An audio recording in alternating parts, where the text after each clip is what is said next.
Praise the Lord. सारा आदर सारा महिमा हमारे परमेश्वर को मिले, जिसने आपको, मुझको और इस सारे संसार को बनाया है।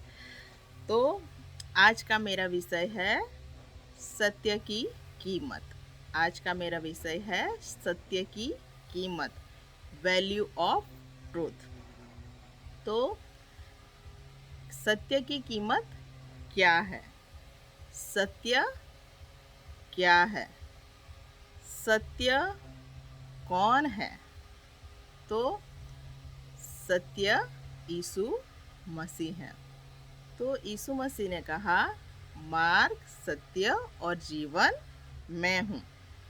अगर हमें यीशु मसीह को पा लेना है, हमें उसे अपना बना लेना है, तो उसको पाने की कीमत क्या है? उसको अपना बना लेने की कीमत क्या है? तो चलो हम यूहन्ना बपतिस्मा करने वाले से पूछते हैं। तो जब यूहन्ना बपतिस्मा ने हेरोद को बताया, हेरोद को सत्य बताया, सत्य का प्रचार किया, जो परमेश्वर ने उसे कहा होगा कि उसे जाके बता, तो यूहन्ना बपतिस्मा ने जाके हेरोद को कहा कि तुझे अपने भाई की पत्नी रखना उचित नहीं है, तुझे अपने भाई की पत्नी रखना उचित नहीं है। तो यूहन्ना को क्या किया उन लोगों ने? फिर उसका सिर छेद किया और यूहन्ना को मार डाला। तो सत्य पाने के लिए मर जाना पड़ता है। सत्य पाने के लिए मरना पड़ता है, तो जान देनी पड़ती है। जैसे यीशु मसीह ने कहा, एक मित्र दूसरे मित्र के लिए अपना प्राण दे दे, उससे बड़ा प्रेम किसका? तो एक मित्र को दूसरे मित्र के लिए जान देनी है। तो मित्र कौन है? यीशु मसीह है। तो उसके लिए हमें अपनी जान देनी है। तो पतरस ने सत्य को कैसे पाया? यीशु मसीह को कैसे पाया? तो जब वो सत्य का प्रचार करता था, तो उसको पकड़ने के लिए सब उसके पीछे लगे रहते थे और वो इधर से उधर भागता रहता था। इधर पकड़ने आते थे तो उधर भाग जाता था। इस तरह सब शिष्यों ने भी किया। लेकिन जब बूढ़ा हुआ तो वो जहाँ नहीं चाहता था वहाँ उसे पकड़ के ले गए और फिर पतरस को क्रूस पे चढ़ाया गया। लेकिन मसीह की तरह नहीं, पर उसने कहा, मुझे प्रभु की तरह नहीं, मुझे उल्टा लटकाओ, मुझे क्रॉस पे उल्टा लटकाओ। और इस तरह से उसने अपने मृत्यु से परमेश्वर की महिमा की। तो पाउल से पूछे हम कि पाउल, सत्य सत्य पाने के लिए तुमने क्या किया? तो पाउल ने बंदी खाने में कितनी बार उसको रखा गया, उसको कोड़े मारे गए, उसके सोटियों का मार पड़ा, उस पे पथराव हुआ। तो उसने बहुत कुछ सहन किया और सत्य को प्रकट किया।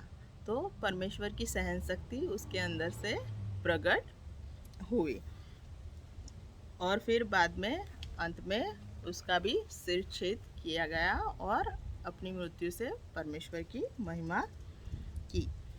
तो सब जितने 11 शिष्य थे वो सभी इस तरह से शहीद हो गए, सभी इस तरह से मर गए। स्तेफन भी पहला शहीद हुआ सत्य को पाने के लिए। तो लेकिन जो यूहन्ना था, जो यीशु मसीह की छाती से अडेल कर बैठता था, वो जिंदा था। तो जो शिष्य मर गए वो हमारी आंखों के सामने, हमारी नज़रों के सामने, औरों की नज़रों के सामने वो मर गए। लेकिन यूहन्ना भी सत्य के लिए मरा हुआ था। सत्य के लिए उसने भी अपनी जान दी थी। तो यूहन्ना ने, जो यीशु मसीह का प्रिय था, तो उसने किस तरह से किस तरह से अपने अपनी जान को सत्य के लिए दिया। तो वो देह के काम के संबंध में मरा हुआ था, जो कि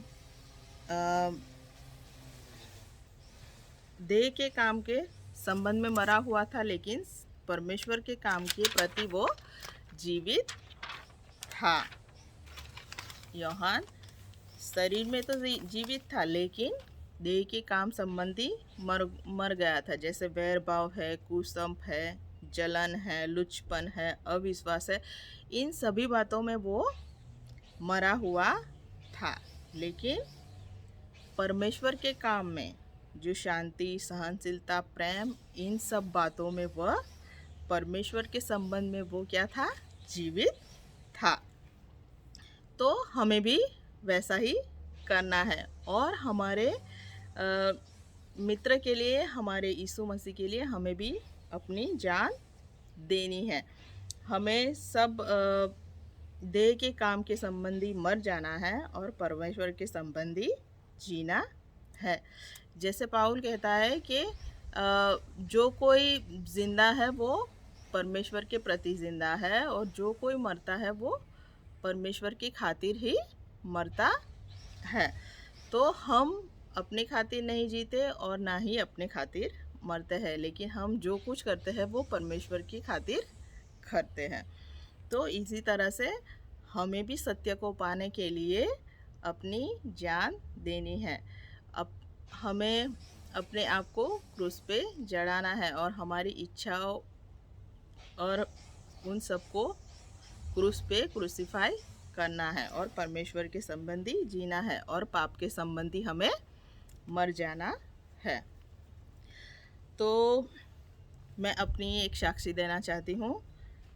जब मैं यीशु मसीह में आई तो सिर्फ 2-3 साल ही हुए थे मुझे यीशु मसीह में आए हुए, और मेरी नई शादी हुई थी, हमारे 2-3 साल ही हुए थे। तो मैं बहुत सारी गलतियाँ करती थी, बहुत सारी गलतियाँ करती थी और हमेशा डांट खाने का काम करती थी। तो एक दिन मैंने बिना चेक किए मेरे हस्बैंड के कपड़ों को बिना चेक किए वॉशिंग मशीन में कपड़े धोने के लिए डाल दिया, और जो लोन के पेपर्स थे वो सब अंदर धुल गए और सब खराब हो गए। और जब मैंने कपड़े सुखाए तब वो मुझे मिले, और फिर मैंने सोचा कि अब मैं क्या करूँगी, तो मुझे डांट पड़ेगी, मुझ पर चिल्लाएंगे मेरे हस्बैंड, क्योंकि लोन के पेपर्स बहुत ही महत्वपूर्ण थे। तो दूसरे दिन जब वो जॉब पे जाने के लिए तैयार हुए, निकलने के लिए, तो मुझे लगा कि अभी वो मांगेंगे कि लोन के पेपर्स लाओ। तो मैंने क्या किया, मैं बाथरूम में चली गई और और फिर मैंने सोचा कि मैं ऐसा कह देती हूँ, मैं झूठ बोल देती हूँ कि कौन से पेपर, अगर वो पूछेंगे कि लोन के पेपर्स लाओ तो मैं बोलूँगी कि कौन से पेपर। फिर मुझे ख्याल आया कि नहीं, मैंने यीशु मसीह का स्वीकार किया है, तो मुझे कुछ भी हो जाए मुझे सत्य को बोलना है, जो भी है सच बोलना है। अगर मुझे मार खानी पड़े, डांट खानी पड़े, कुछ भी हो, मुझे ये करना ही है। और फिर मैंने निर्णय लिया और फिर मैं बाहर आई और मेरे हस्बैंड ने मुझसे पेपर्स मांगे। जब उन्होंने मुझसे लोन के पेपर्स मांगे तब मैंने कहा कि वो धुल गए हैं, ये ख़राब हो गए हैं और ऐसे हो गए हैं। तो वो बहुत गुस्सा करने लगे और मुझे डांटा। और तब उन दिनों में उनके कज़िन भी मेरे घर पे आए थे किसी काम की वजह से, तो वो भी साथ में थे। तो मुझे थोड़ा अपमान जैसा लगा, दुख जैसा लगा, लेकिन फिर भी मैंने सच बोला। तो जैसे पाउल कहता है कि अपमान में गाड़ा जाए लेकिन गौरव में उठाया जाए। तो हम अपमानित होते हैं, हम तुचकारे जाते हैं, हमको काफ़ी कुछ सहना पड़ता है, लेकिन उन्हीं चीज़ों में हमें गाड़ा जाता है और लेकिन हमें गौरव में उठाया जाता है। तो देह में हम मर जाते हैं और आत्मा में हम उठाए जाते हैं। तो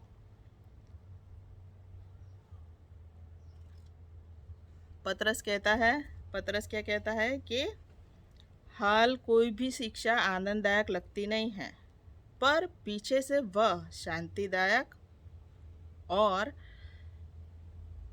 कसे हुए फल के समान लगती है। तो ये सब बातें हमें, जब हम अपना मन फिराते हैं तो ये सब बातें हमें दुख देती है, लेकिन जब हम और आगे आगे बढ़ जाते हैं तो हमें ये शांतिदायक और कसे हुए फल के समान लगती है। तो एक दिन जब मैं परमेश्वर के प्रति कुछ अच्छा काम करने की सोच रही थी, लेकिन मैंने सोचा कि मैं ऐसा करूँगी तो मुझे डांट पड़ेगी, मुझे फटकार पड़ेगी, मुझे कुछ भी होगा। तब पवित्र आत्मा ने मुझसे बात की कि कुछ भी हो लेकिन तुम ये काम करो। अगर डांट पड़े, फटकार पड़े, कुछ भी हो, तुम ये काम करो। अगर मरना भी पड़े तो भी तुम ये काम करो। तो फिर मैंने सोचा कि नहीं, मैं ये काम करूँगी। और मैंने ये परमेश्वर के प्रति जो मेरी मन में इच्छा थी वो काम मैंने किया। और जब मैंने वो काम किया तो कुछ भी नहीं हुआ, ना डांट पड़ी, ना फटकार पड़ी, कुछ भी नहीं हुआ। तो कुछ बात ऐसी होती है कि शैतान हमें डराता है, वो हमें धमकाता है कि हम ऐसा करेंगे तो ऐसा होगा, ऐसा करेंगे तो ऐसा होगा, और हमें परमेश्वर के काम करने से कभी कभी रोकता है। लेकिन जब पिलातुस ने यीशु मसीह को पिलातुस के पास पकड़ के लाया गया तो पिलातुस ने कहा कि तुझे मालूम नहीं कि मुझे तुझ पर अधिकार है, मारने का अधिकार है। तो यीशु मसीह ने कहा कि ऊपर से तुझे ना दिया जाए तो तेरे पास कोई भी अधिकार मुझ पर नहीं है। तो हमें जब तक परमेश्वर ऊपर से अधिकार न दे तब तक हम पर कोई भी बात आ नहीं सकती। हमारे शुद्धिकरण के लिए भी हम पर कोई बात आ नहीं सकती। अगर परमेश्वर अधिकार दे तो ही ये संभव है। लेकिन कुछ बातों में ऐसा भी है कि अगर हम ऐसा भी ना करें कि मूर्ख के समान विपत्ति को आते देखकर सामने चले जाए उसे गले लगाने के लिए, ऐसा भी ना हो। लेकिन हम हमेशा अपनी प्रेरक बुद्धि से काम लें, जैसा पाउल ने कहा। तो मैं यही कहना चाहती थी, stand for truth, always stand for truth. तो मसीही जीवन कोई ऐसा कहेगा कि बहुत उसमें सुख ही सुख है, तो ऐसा नहीं है उसकी, क्योंकि परमेश्वर के पुत्र को उसने दुखों से परिपूर्ण किया है। तो हमें भी वैसे ही परिपूर्ण होना है, उसके पीछे ही जाना है। और पतरस कहता है जिसने दुख उठाया है वो पाप से छूट गया है। तो मैं ये कहना चाहती हूँ कि सत्य के लिए हम खड़े रहें, सत्य को हम पालें, उसे अपना बना लें। तो आप सबों ने मुझे बहुत सुना, इसलिए बहुत बहुत धन्यवाद। Thank you Jesus.